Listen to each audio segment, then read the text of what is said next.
Um jovem que não se sente integrado em lado nenhum começa a frequentar a Deep Dark Web e a identificar-se com assuntos sombrios e criminosos. Ele então resolve fazer um pacto com uma entidade demoníaca à qual pede riqueza sem fim e, em contrapartida, a partir daquela data, ele passaria a tirar a vida a, no mínimo, 6 mulheres a cada 6 meses. Até onde iria a sua ganância por dinheiro e poder? É o que vamos descobrir já a seguir. Olá, pessoinhas do meu coração e deste canal, sejam todos muito bem-vindos. O meu nome é Anabela de Souza e este é o Letras de um Crime, um canal português e em português que fala de casos criminais reais no mundo todas as quintas e domingos. Aqui fazemos descrições que podem chocar as pessoas mais sensíveis e eventualmente até despoletar alguns gatilhos. Então, se achas que não estás no teu melhor momento, talvez seja melhor assistir a outro vídeo ou até mesmo a outro tipo de conteúdo. Já agora, não te esqueças de deixar o teu like agora no início, que é muito importante, senão vais esquecer-te. Se não és inscrito, aproveito para te convidar a inscrever-te e a ativar as notificações para assim que eu posto um vídeo, o YouTube te notifique e tu venhas assistir comigo. E agora, sem mais demoras, vamos apanhar o avião e vamos voar até Wembley, no Reino Unido, e conhecer este caso. Daniel Hussein nasceu a 10 de maio de 2002 em Londres. Era descendente de iraquianos e nasceu e cresceu em Blackheath, no sudoeste de Londres. Era filho de Kamal Hussein, um comerciante, e em relação ao nome da mãe, eu não consegui essa informação, portanto, na internet, portanto, porém aqui também penso que não é importante. Ele era então o irmão mais velho de quatro. De acordo com os vizinhos, quando se fala da família, portanto, a opinião é unânime, dizendo que era realmente uma família muito barulhenta e com muitas brigas, mas até aí, com quatro crianças, é natural que o ambiente por vezes fosse tudo menos calmo. Porém, a morada também era chamada com frequência tanto a polícia como as ambulâncias. E aí não, já não é algo normal. Não há muita informação em relação à natureza dessas ocorrências, se era proveniente de abusos domésticos, se era entre as crianças. Bom, não se tem grande informação realmente sobre essas ocorrências. Nem efetivamente quem é que chamou a polícia, se foi alguém de dentro de casa que se sentisse ameaçado ou algum vizinho que se sentisse incomodado com o barulho. Mas realmente os problemas existiam, tanto que existiam que o casal acaba por se separar, portanto o Kamal e a sua esposa acabam por se separar quando o Daniel ainda era adolescente. Passando então as crianças a dividir o seu tempo entre a casa da mãe, ali no sudoeste de Londres, onde viviam atualmente, e a casa do pai em Wembley. Penso que no Reino Unido é normal esse tipo de acordo para o melhor da criança, 50% do tempo passam na casa da mãe e 50% na casa do pai. Passam uma semana na casa da mãe, uma semana na casa do pai, ou 15 dias na casa da mãe, 15 dias pronto, para haver realmente ali portanto, uma envolvência de todos na vida dos filhos. Voltando então ao Daniel, na escola que ele frequentava, o Thomas Telly School, onde ele estudava, todos o apontavam como sendo um rapaz um pouco bizarro, para não dizer creepy, de atitudes estranhas e extremamente desajeitado, principalmente com as colegas do sexo feminino, com as quais realmente ele tinha muitas dificuldades, ou melhor, ele não conseguia criar laços com elas, nem laços nem empatia, realmente o que o frustrava muito. Quanto aos rapazes, basicamente acabava por ser igual, embora que, pronto, rapazes são rapazes e acabam por ir falando. Basicamente, ele era então um jovem que se isolava muito, passava muito tempo sozinho, portanto, tornando-se realmente aos olhos de muitos um antissocial. É então quando é diagnosticado com o transtorno de espectro do autismo, vulgo síndrome de Asperger, que realmente inibe ou dificulta o seu portador na interação social, tanto em comportamento como na comunicação com os outros. A verdadeira razão, no fundo, para a sua dificuldade, então, seria realmente esse transtorno de não se conseguir lidar bem com as pessoas, seria, portanto, essa a razão dessa dificuldade. Aos 15 anos, portanto, ele era um jovem bastante isolado, portanto, ali no âmbito escolar, e é quando começa a aceder a sites de extrema-direita nos computadores da escola. Algo que, obviamente, é detectado e reportado à unidade de contra-terrorismo, portanto, que lida com crianças e jovens em risco de radicalização. E é então quando é encaminhado para o programa Prevent, que se trata realmente de um programa nacional de salvaguarda que apoia crianças que correm risco de se envolver com terrorismo através da radicalização, e ele é acompanhado então pelo Prevent desde outubro de 2017 até maio de 2018, na altura em que acaba por ser dispensado do programa, pois de acordo com os relatórios ele já não corria risco então de enveredar por esses caminhos menos aconselháveis. Depois disso, ele passa então a ser acompanhado pelo Channel Program, que é o Channel é um programa voluntário, confidencial e multi-agências, que foi formado para proteger então pessoas identificadas como vulneráveis então a serem atraídas para essas fações. Onde realmente permaneceu ali durante alguns meses até que saiu.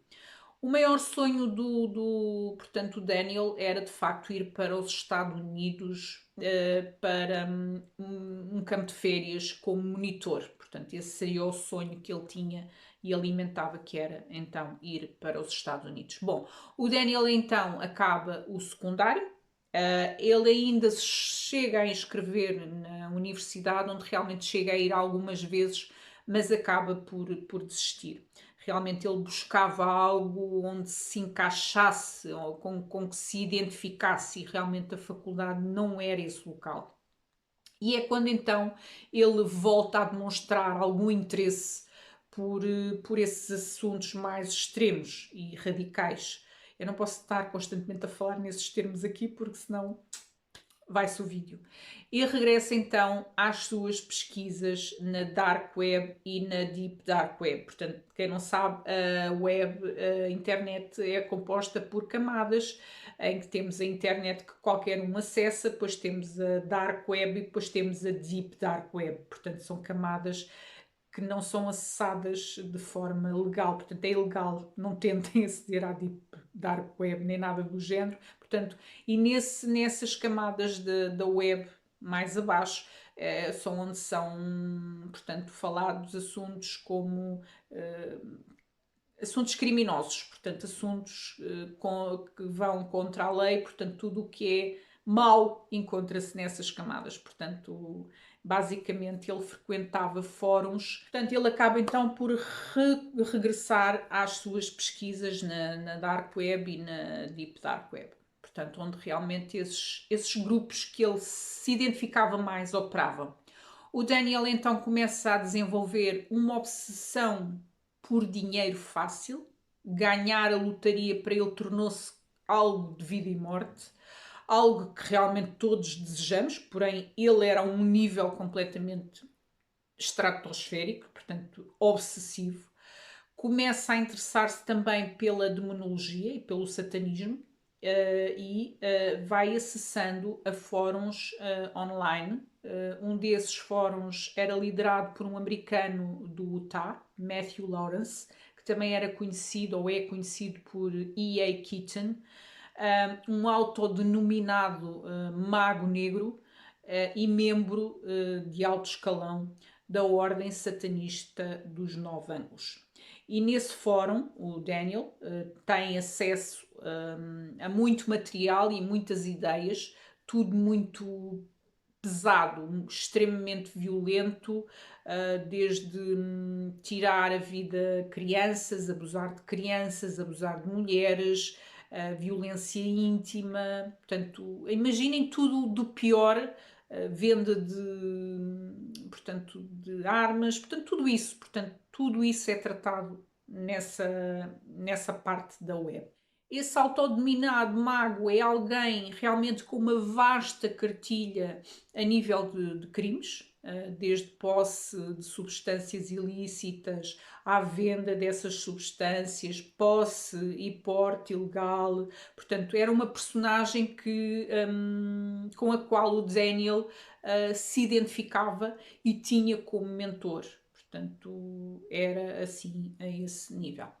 O fórum também fornecia muita informação de como celebrar múltiplos pactos com entidades sombrias, como é óbvio, e todos os que frequentavam ali aqueles fóruns eram incentivados a fazer coisas sombrias, portanto, desde tirar vidas, estudar terrorismo. Portanto, na cabeça do Daniel, aquele era o seu lugar. Portanto, ele ali encontrou a sua casa, a sua motivação, e agora sim ele tinha um foco, um objetivo, e começa a seguir realmente piamente todas as instruções e ideias do Lawrence e a aceitar opiniões e conselhos daquelas pessoas que frequentavam aqueles fóruns. Portanto, ele passa então a pertencer a um segmento do satanismo mais extremista e, consequentemente, mais violento. E não, nem todos os seguidores do satanismo são violentos. Eles veneram realmente outras entidades que têm lá os seus rituais, tanto quanto sei, há fações que têm os seus sacrifícios, mas serão sacrifícios animais e nunca de humanos. Eu não sei, não percebo muito, ou melhor, não percebo quase nada, mas tanto quanto sei do assunto é que de facto nem todos são violentos. Esses serão realmente uma parte bastante diminuta, portanto, dessa, dos satanistas. Daniel, então, nessa altura também começa a intitular-se de vampiro psíquico. E depois dessa, o próprio pai começa a achar esquisitice demais e a ficar realmente preocupado com o comportamento do filho, que passava o seu dia, ia bem dizer a noite, ao computador, em fóruns e conversações com pessoas que o pai não fazia mais pálida ideia. Além desses fóruns, ele começa a aprofundar também os conceitos da extrema-direita, e chega à conclusão que ele próprio, em figura, é um ariano. Bom, o termo ariano tem vários significados. Ariano vem do sânscrito araya, ou nobre, indicando realmente a existência de um povo nobre indo-europeu, superior realmente ao comum mortal, portanto era um povo muito mais inteligente que o comum mortal, porém com a segunda grande G, esse significado tornou-se, como dizer, assim mais físico, portanto mais concentrado na aparência. Um ariano teria que ter os olhos azuis ou verdes, cabelos loiros ou muito claros, a pele muito clarinha, e apontavam realmente os nórdicos como sendo os verdadeiros arianos. Estando num contexto ligado ao extremismo, penso que seria este o segundo, o conceito de ariano que Daniel acreditava, pelo que perante ali a sua pessoa, comparando fisicamente as duas pessoas, existe aqui realmente uma clara desassociação da sua própria realidade. Ele começa então a organizar os seus desejos e todas as contrapartidas disso. E essas contrapartidas são vidas. Vidas de mulheres, vidas aleatórias, de mulheres aleatórias, que no fundo representariam todas aquelas que o desprezaram e ignoraram ao longo da vida. E ele iria iniciar então a sua vingança. Redige um pacto com Lucifuge Rofocali, Lucy, luz, Fuji, aquele que foge. Portanto, aquele que foge da luz. Era uma entidade que na demonologia representa um rei de entre os demónios, que é responsável pela governação do inferno. Portanto, ele então faz esse pacto com o Lucifugo, ou Lucifuge, onde promete tirar a vida de 6 mulheres a cada 6 meses, enquanto for livre e fisicamente capaz. Basicamente, ele promete que se vai tornar num SK. Promete também a construção de um templo, portanto, em homenagem a essa entidade, e em troca ele pedia para que fosse o único premiado do Mega Milhões Super Jackpot, que julgo ser algo mais ou menos ali nos 150 milhões de euros, pouco mais ou menos, deve ser mais ou menos o valor do prémio. Pede para que nunca seja investigado ou suspeito de qualquer investigação da polícia. Além disso, que deseja que lhe seja concedida toda a potência sexual desejada. Resumindo, ele quer riqueza, poder e muita virilidade. Depois de então redigir esse contrato, ele começa a pô-lo em prática. Entre o dia 4 de junho e o dia 13 de junho, ele gasta mais de 160 libras em boletins de jogo entre Mega Milhões, lotaria e raspadinha. Restava-lhe agora realmente aguardar que o Lucifugo cumprisse a sua parte no pacto. Vamos fazer aqui um à parte. É assim, são crenças pessoais, ele acreditava nessas entidades, se é que acreditava, mas julgo que sim, e pedia-lhe realmente essas bênçãos, tal como outras religiões pedem às entidades a que acreditam. Portanto, a diferença aqui está, não há nada de mal pedir bênçãos. Há quem acredite em Nossa Senhora de Fátima e peça as suas bênçãos a Nossa Senhora de Fátima, há quem peça a Nossa Senhora da Guadalupe. Não tem, a diferença aqui está no que se está disposto a fazer para o obter.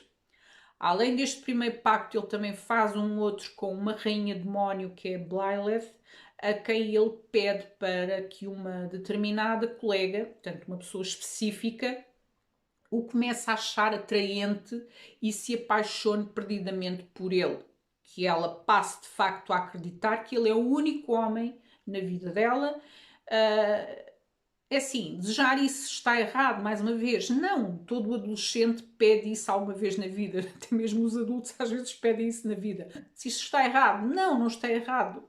O pior está, ou o errado está naquilo que se está disposto a pagar por isso. Portanto, ele então, nesse pedido, está disposto então a queimar incenso a essa divindade todos os dias, a fornecer-lhe chocolate quente e sangue para beber todos os dias. Ele não especifica se é sangue dele, se é sangue de outrem. Supostamente, essa entidade viria ao plano material beber essas ofrendas. Nesta fase, já acho que já dá para perceber de facto aí um problema mental com uma tendência assim para escalar rapidamente. Depois de fazer esses pactos e tal, que são crenças, que não é um crime, porém no dia 3 de junho de 2020 ele encomenda pela Amazon uma balaclava, portanto é aquelas máscaras que colocam, só fica com os olhos à vista, 2 pás dobráveis. Nesse mesmo dia ele também vai a uma superfície comercial e compra um bloco de 5 facas de cozinha e 2 velas. Essas velas seriam então para honrar os pactos, porque os pactos só poderiam ser honrados à luz das velas. Portanto, para comprar então aquele bloco de facas, ele teve que se identificar, o que faz, ele usa o seu passaporte para se identificar. Nessa altura, como toda a gente sabe, em 2020 e 2020, toda a gente usava máscara, pelo que ele tem que tirar a máscara para que realmente fosse validado que era a foto do documento, portanto, para validar a sua identidade. E vocês vão perceber realmente esse facto vai ser importante mais para a frente. Faz o pagamento então com o seu cartão bancário e abandona a superfície. Algo que mais tarde, 2 semanas depois, ele começaria a pensar e então, numa tentativa de eliminar provas, ele decide ligar para o seu banco e diz que o seu cartão ou foi roubado ou ele o teria perdido porque no seu extrato apareciam transações que ele não identificava. Portanto, dizia que não tinha sido ele a fazer determinadas compras que agora lhe apareciam ali, nomeadamente uma compra de facas numa determinada loja e produtos vindos da Amazon. E então, ele nessa altura pede a suspensão desse cartão.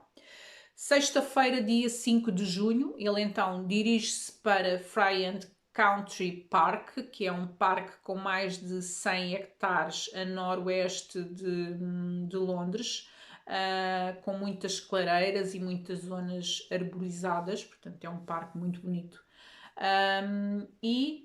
Com ele tinha a sua mochila e dentro dela o seu kit de execução. Ele estava então pronto para a primeira parte do plano e para isso apenas agora precisava da vítima perfeita. Nessa mesma tarde, as duas irmãs Nicole Shellman, de 27 anos, e Biba Henry, de 46, fazia exatamente 46 nesse dia, portanto era o dia do seu aniversário, dirigem-se para o parque, para o mesmo parque, Friant Country, para realizar uma pequena festa de aniversário junto de alguns amigos e família. Lembrando que nessa altura o mundo, portanto, estava todo fechado, pelo que pequenos aglomerados de pessoas só realmente era permitido ao ar livre. Portanto, daí a escolha ali do spot para fazer essa pequenina festa. Biba morava ali em Wembley, muito próximo do parque. Era uma assistente social completamente apaixonada pelos direitos dos mais vulneráveis, muito envolvida e muito alegre. Era realmente uma alma de luz. A Nicole era bem mais nova, portanto ela tinha 27 anos, fazia uma grande diferença entre elas. Era um espírito livre e trabalhava como fotógrafa freelancer e vivia em Harrow. Apesar da diferença realmente grande de idades entre si, elas eram muito próximas e muito amigas e vinham de um lar onde realmente reinava o amor e a compreensão. A sua mãe, a mãe de ambas, a venerável Mina Shalman, foi a primeira arquidiácona da Igreja da Inglaterra, de origem negra e de uma minoria étnica. Portanto, era realmente uma família de grandes valores e completamente devotos. Biba e Nicole chegam ao parque por volta das 19 horas. Antes disso, vão a uma superfície comercial comprar comida, bebida, almofadas, mantas de piquenique e fios de luzes. Portanto, depois de escolher então ali o sítio onde iriam colocar tudo isso, começam a preparar então tudo para a chegada dos seus amigos e família, que se juntariam para poderem ver o pôr do sol e com quem passariam ali as horas seguintes a comer, a beber e no fundo a comemorar a vida. As horas vão-se passando até que o último convidado se despede cerca da meia-noite. Mas como estava realmente uma noite bastante quente e agradável, portanto as duas irmãs decidem ficar mais um pouco. Existem muitas fotos e muitos vídeos delas, as duas juntas a dançar com as luzes, felizes, até realmente pelo facto de poderem estar juntas novamente, depois ali de um confinamento forçado, acabam por, portanto, exaltar ali muita alegria e aproveitar ali aquele bocadinho de liberdade que tiveram. Porém, o que elas não sabiam é que ali a alguns metros delas, é um parque, é de noite, a visibilidade deve ser quase nula, estava Daniel, que as observava há já 4 horas, ali afastado, uns metros, imóvel, portanto ele bebia toda aquela cena. Como um predador que está ali prestes a atacar a sua presa. Elas estavam completamente inconscientes do perigo que corriam. Presumo que também a escuridão fosse realmente profunda, e não deveria de haver ali muitas pessoas a essa hora por perto. Portanto, já era ali cerca próximo da 1 hora da manhã, quando então o Daniel, aproveitando-se desses factos e munido então de uma das facas de cozinha que comprara e de luvas de látex, terá então presumivelmente atacado primeiro Biba com 8 perfurações, e a surpresa deverá ter sido tão grande que não existiam de facto marcas de defesa, ela não terá tido tempo sequer para isso.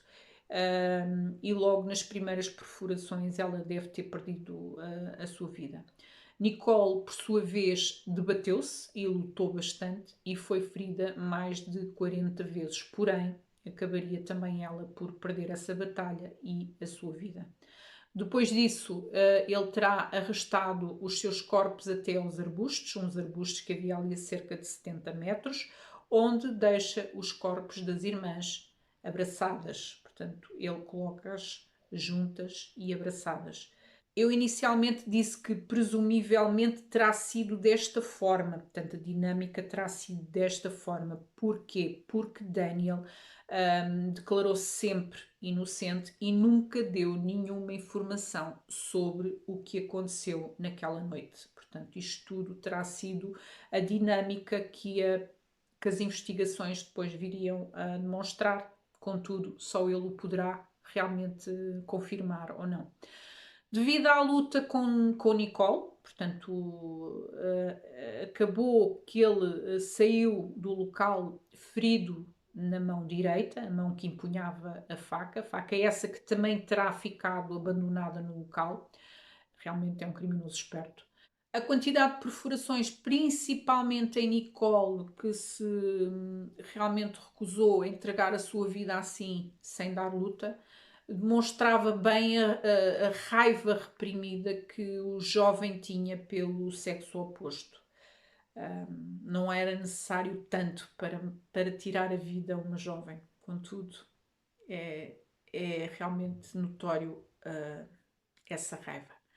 Daniel retira então os telemóveis das duas irmãs e terá tentado inclusive desbloquear um deles, provavelmente para fazer aquilo que muitos criminosos fizeram no passado para despistar suspeitas ou atrasar até as investigações, que é enviar mensagens às famílias a dizer que emigraram para as Caraíbas e que vão demorar a voltar. Enfim, essa tese, enfim, já não cola. É assim, escusam de fazer porque já não cola. Depois de ver que não conseguia desbloquear os telemóveis, ele então terá descartado e atirado os telemóveis para dentro do lago, que posteriormente então também viriam a ser recuperados. Nessa fase ele deve ter percebido que estava completamente coberto de sangue, tira a t-shirt que enrola na mão porque realmente estava a sangrar na mão, tira também as calças e é em cuecas que ele se dirige para a casa do pai, que também era ali em Wembley, portanto era muito próximo, ignorando que se um homem coberto de sangue chamaria a atenção do CCTV, possivelmente um homem em cuecas em Londres, àquela hora a deambular pelas ruas, talvez chamasse ainda mais a atenção. Bom, durante o percurso de regresso, ele ter-se-á desfeito das calças, que nunca foram encontradas, não se sabem onde é que ele terá descartado essas calças, e chega à casa por volta das 4 da manhã. No dia seguinte, no sábado, portanto dia 6, o pai vê os cortes nas mãos do filho, pergunta-lhe o que é que se tratava e ele alega que terá sido agredido por um grupo de jovens na noite anterior. E Kamal, que vê que realmente havia ali um corte que estava assim com aspecto um bocadinho feio, leva-o até ao hospital, onde ele é tratado com vários pontos, inclusive nos cortes. E quando é questionado sobre a origem dos cortes, ele alega que terá sido assaltado por jovens que terão realmente usado então uma faca e que o terão agredido. e a sua versão vai mudando de acordo com a pessoa que o vai atendendo no processo, portanto, e obviamente esses relatos vão sendo registados. Portanto, enquanto ele então estava no hospital, a família das irmãs começa a ficar preocupada com a ausência delas e principalmente por não conseguirem realmente falar com elas por telefone. Tentavam ligar, nenhuma nem outra, portanto, atendiam e os telefones estavam desligados. E é então que a família decide dar ali uma volta pelo parque, teria sido o último local onde elas tinham sido vistas, portanto ali a família decide dar uma volta pelo parque, mas não encontrou nada.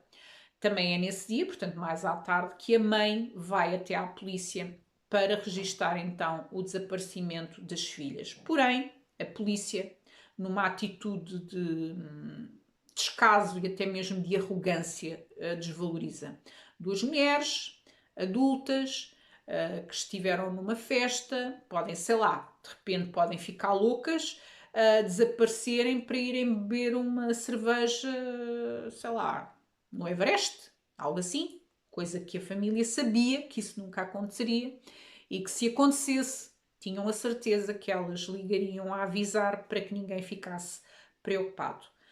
Então que Mina, a mãe das irmãs, organiza uma busca mais minuciosa no parque, com todos os amigos que se prestaram a isso e ali os familiares mais próximos, e seria apenas no dia 7 de junho, portanto no domingo, que, ironicamente, enquanto está ao telefone com a polícia, que Adam Stone, o namorado de Nicole, encontra então os corpos das duas irmãs abraçados. Imaginem o choque daquele homem. E como se não bastasse, pouco tempo depois encontra, um pouco mais à frente, a arma do crime. Portanto, foi preciso a família encontrar os corpos. Foi a família que encontrou os corpos, foi a família que foi fazer o trabalho que a polícia deveria estar a fazer. A polícia que desvalorizou. Mas depois, sim, depois veio a cavalaria em peso para o local esse que poderia ter sido até contaminado, já que tinham passado quase 2 dias. Era um parque ao ar livre, portanto havia animais, havia pessoas, poderia ter chovido, portanto podiam-se ter perdido ali provas, mas ninguém quis saber. Bom, iniciam-se então as investigações, as provas são coletadas no local, desde a arma do crime, então a faca que foi encontrada, uma garrafa de água tónica que teria sido comprada pelas irmãs e que estaria junto dos corpos e que tinha, portanto, marcas de sangue, também foi enviada para análise. E depois disso começaram realmente a visualizar todas as câmaras de vigilância no parque na noite em que as irmãs deram então a festa. Nessas câmaras eles então detectam um indivíduo a sair do parque próximo das 4 da manhã. O que chamou mais a atenção realmente não foi o facto do homem sair do parque àquela hora, podia ter ido fazer jogging, ou o que fosse, foi o facto de estar sem calças, de cuecas, portanto. E começam, no fundo, a fazer o percurso desse indivíduo pelas câmaras por onde ele passava. Portanto, hoje em dia, a maior parte das cidades existem essas câmaras por todo o lado, portanto, nós nem nos apercebemos e muitos crimes são resolvidos realmente com recurso a essa prova. Bom, eles então seguem, portanto, esse indivíduo pelas câmaras até à morada dessa pessoa, próxima à morada. Essa pessoa passa então a ser uma pessoa de interesse para a polícia. Começam então a refazer os dias anteriores a esse indivíduo. Através então do CCTV, pelas câmaras, é que descobrem que esse indivíduo, dias antes, tinha comprado um bloco de facas. Facas essas que coincidiam com a faca encontrada no local do crime. Onde, inclusive, recordam-se que eu falei, ele teve que remover a máscara para ser identificado. Pois é, era o Daniel nas câmaras. Os resultados do ADN encontrado tanto na faca, Portanto, ele cortou-se, deixou o ADN dele. Portanto, tanto na faca como na garrafa que estava próxima ali às vítimas, portanto, esses resultados são libertados e eles chegam a um indivíduo por consanguinidade, isto é, alguém muito próximo ao assassino. Portanto, Kamal, tempos antes, tinha recebido uma advertência pela polícia e nessa altura foi-lhe feito um registro de ADN. ADN esse que serviu então de comparação ao que foi encontrado e que nos diz que realmente existe um parentesco direto entre eles. Logo pelas imagens eles comprovam ser o Daniel, portanto o filho de Kamal. No dia 1 de julho a casa do pai é invadida, porém nessa semana o Daniel não estava na casa do pai, mas sim na casa da mãe. Depois disso a polícia então dirige-se para a casa da mãe, toca à porta e é justamente o Daniel, ele é identificado logo de imediato, que atende portanto, a porta. Imediatamente então ele é detido, sem oferecer qualquer resistência, é informado que está preso por 2 homicídios ocorridos no Friant Country Park. Quando lhe perguntam se entende do que está a ser dito, ele apenas responde que sim. Obviamente que algo que notam de imediato são os cortes que ele tem na mão, algo que ele alega ter sido, portanto, resultado de um assalto dias antes. Algo que realmente desconcertou ali um pouco a polícia foi o facto de ele se mostrar completamente calmo e apático. Para alguém que estava a ser acusado de 2 homicídios, mesmo que fosse culpado, faria ali um papel. Ele não, completamente tranquilo. Em sua defesa diz que é portador do síndrome de Asperger, portanto é um grau leve de autismo, e que está muito assustado com a situação, apesar de não aparentar. Pode acontecer. Alguém com esse transtorno pode de facto parecer calmo e no fundo não estar. Bom, a polícia faz então uma busca no quarto do rapaz, onde encontram o tal contrato, o tal pacto com o Lucifugo, redigido em papel verde, assinado a sangue do próprio Daniel, mais tarde, portanto, provado por ADN, que era o seu sangue, mas não estava assinado pelas duas partes. Não. Só estava assinado pelo Daniel. O Lucifugo, o matreiro, não assinou e fica a dica, não façam nada baseado num contrato que não esteja assinado pelas duas partes. Se assim fosse, ele não teria partido para a ação sem ter o contrato assinado pelos dois e assim não teria sido apanhado pela polícia, enfim. Encontram então vários pedaços de cartões com símbolos satânicos. No seu laptop e telemóvel também são analisados, são encontrados muitos materiais incriminatórios ligados a terrorismo, extrema-direita, etc. Mas não descobrem mais porque ele se recusa a entregar a password de um iPad que tinha no seu quarto também. Só um à parte. Nenhuma das lotarias e mega milhões que Daniel comprou tinha prémio. Nada. Não saiu nada. O Lucifugo não assinou o contrato. Ele foi apanhado pela polícia e não teve prémios. Ele é detido, como já disse, não responde a nenhuma pergunta dos detetives e continua sempre a alegar a sua inocência, mesmo perante todas as provas. O julgamento começa no dia 9 de julho de 2021, onde também não presta qualquer tipo de declarações, alega apenas que está a ser incriminado e reitera a sua inocência, mesmo com seu ADN no local, que diz que foi lá colocado por alguém para o tramar, mesmo com as suas imagens no CCTV que ele diz que foram manipuladas, são imagens manipuladas com a cara dele para o incriminar, e essa era a sua defesa. Portanto, essa foi realmente a sua defesa. O juiz ainda pediu um relatório a um psiquiatra para que realmente atestasse se havia realmente ali algum transtorno mental de forma a atenuar a pena do Daniel, mas o Daniel não colaborou com o médico. A 6 de julho de 2021, ele é considerado culpado de todas as acusações.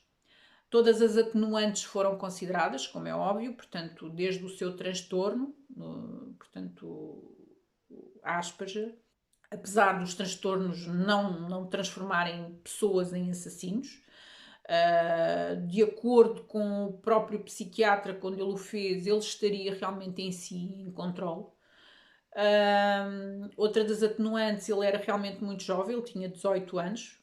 As penas normalmente são mais leves para essas pessoas pelo facto de se acreditar numa recuperação, uma reintegração na sociedade do indivíduo. A pessoa com 18 anos não terá, a maioria das vezes, a mesma forma de pensar que terá aos 40, por exemplo, portanto há de mudar muito.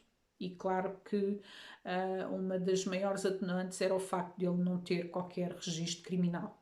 Portanto, nessa altura, as sentenças acabam-lhe por ser transmitidas por videoconferência, devido ao facto do C19.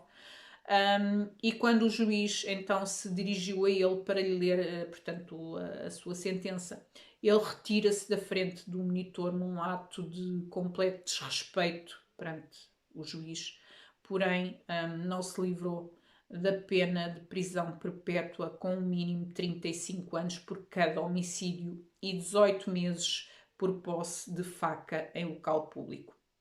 Este foi o caso de hoje, que terminou com a morte de duas mulheres sacrificadas pela ganância de um jovem que já não distinguia a realidade da ilusão e que, caso não tivesse sido apanhado, não tenho dúvida que iria continuar a matar mulheres. Ele próprio se tinha comprometido a fazê-lo.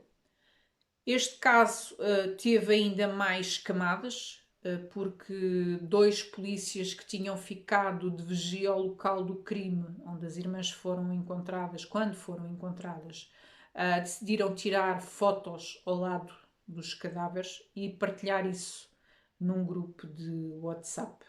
Uma atitude infeliz, completamente desrespeitosa e criminosa também. Obviamente que foram processados e punidos por isso.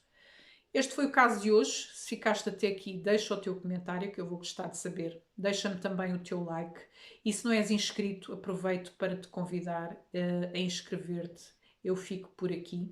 Um grande beijo no vosso coração e gratidão.